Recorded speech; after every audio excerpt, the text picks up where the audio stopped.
किसी पीवाईक्यू को हम लोग कैसे एनालाइज करेंगे उसको हम लोग इस वीडियो के ज़रिए से समझेंगे। ठीक है, काफ़ी ज़्यादा इस प्रोसेस को जो है कॉम्प्लिकेटेड करके रख दिया है। इसके कोर्सेस वोर्सेस लोग रिलीज़ करते हैं, उसकी कोई ज़रूरत नहीं है। एकदम सिंपल प्रोसेस है। 4 स्टेप में इस प्रोसेस को हम लोग समझेंगे कि कैसे हम लोग पीवाईक्यूज़ को एनालाइज करेंगे। ठीक है, तो 4 स्टेप प्रोसेस है। इसको हम लोग कीवर्ड अप्रोच बोलेंगे। ठीक है, कीवर्ड अप्रोच। तो सबसे पहली स्टेप क्या है? सबसे पहले हमको किसी भी पीवाईक्यू को अच्छे से रीड करना है। तो क्वेश्चन को हम लोग क्या करेंगे? सबसे पहले तो अच्छे से रीड करेंगे, 2-3 बार अच्छे से रीड करेंगे, बस हो गया, फर्स्ट स्टेप कंप्लीट। दूसरी स्टेप में क्या करेंगे? दूसरी स्टेप में जो भी क्वेश्चन में कीवर्ड्स होंगे, जो इम्पोर्टेंट वर्ड्स होंगे, उनको बाहर निकालना है। ठीक है, तो कीवर्ड्स को हमको आइडेंटिफाई करना है। कीवर्ड्स को हमको आइडेंटिफाई करके लिख लेना है अलग से उसी क्वेश्चन के साइड में। ठीक है, उसके बाद थर्ड स्टेप क्या है? थर्ड स्टेप हम लोग कीवर्ड को लिंक करेंगे। कीवर्ड को क्या करेंगे? लिंक करेंगे। तो लिंक किससे करना है? हमको कीवर्ड को सब्जेक्ट से लिंक करना है कि किस सब्जेक्ट से ये एक पर्टिकुलर कीवर्ड आ रहा है। उसके बाद उस सब्जेक्ट में किस टॉपिक से ये कीवर्ड आ रहा है, उस टॉपिक से हम लोग इस कीवर्ड को लिंक करेंगे। ठीक है, अब ये आपको कब होगा?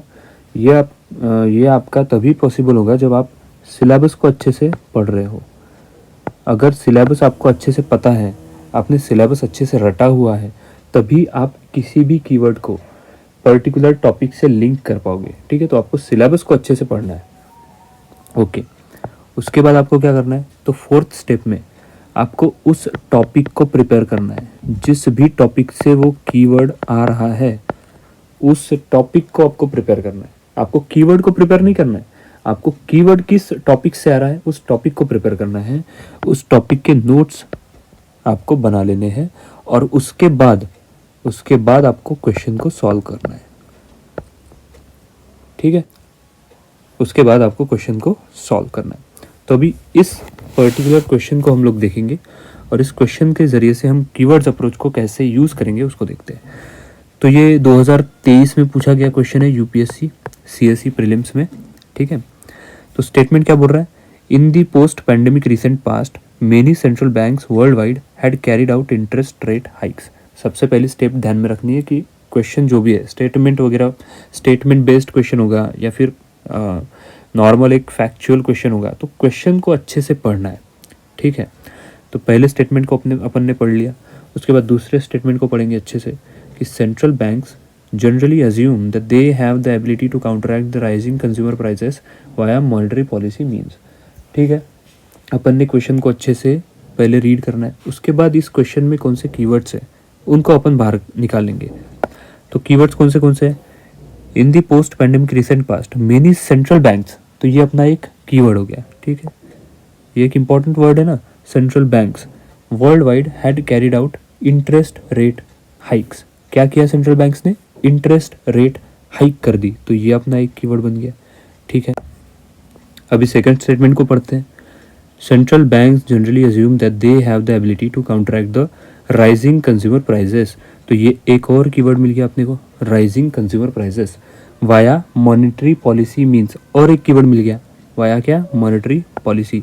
कैसे कर रहे हैं कंज्यूमर प्राइजेस को कंट्रोल? मॉनेटरी पॉलिसी के जरिए से। ठीक है, तो अब क्या करना है अपने को? अब सेकंड स्टेप में मैंने क्या बोला? कीवर्ड्स को आइडेंटिफाई करके लिखना है। तो कीवर्ड्स को लिखेंगे। पहला कीवर्ड है अपना सेंट्रल बैंक्स,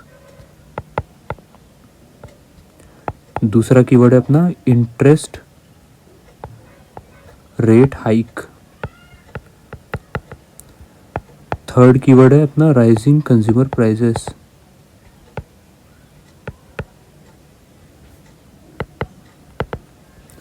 और फोर्थ है मॉनेटरी पॉलिसी।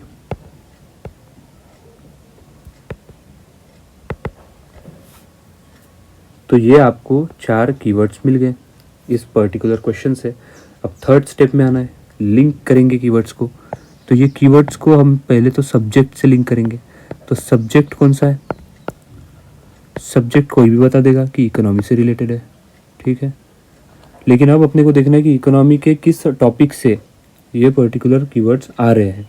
तो इकोनॉमी में काफ़ी सारे टॉपिक्स हैं, उन टॉपिक्स को आपको अच्छे से पढ़ना है। इकोनॉमी का पहले तो आपको सिलेबस पता होना चाहिए कि कौन से टॉपिक से क्वेश्चन पूछे जाते हैं, ठीक है। तो उसके बाद आपको इकोनॉमी के उस टॉपिक से इन कीवर्ड्स को लिंक करना है। तो इकोनॉमी में काफ़ी सारे टॉपिक्स हैं, जैसे कि national income, monetary policy, money and banking, capital market, fiscal policy, ये सारे टॉपिक्स है। उनमें से किस टॉपिक से आ रहा है ये क्वेश्चन?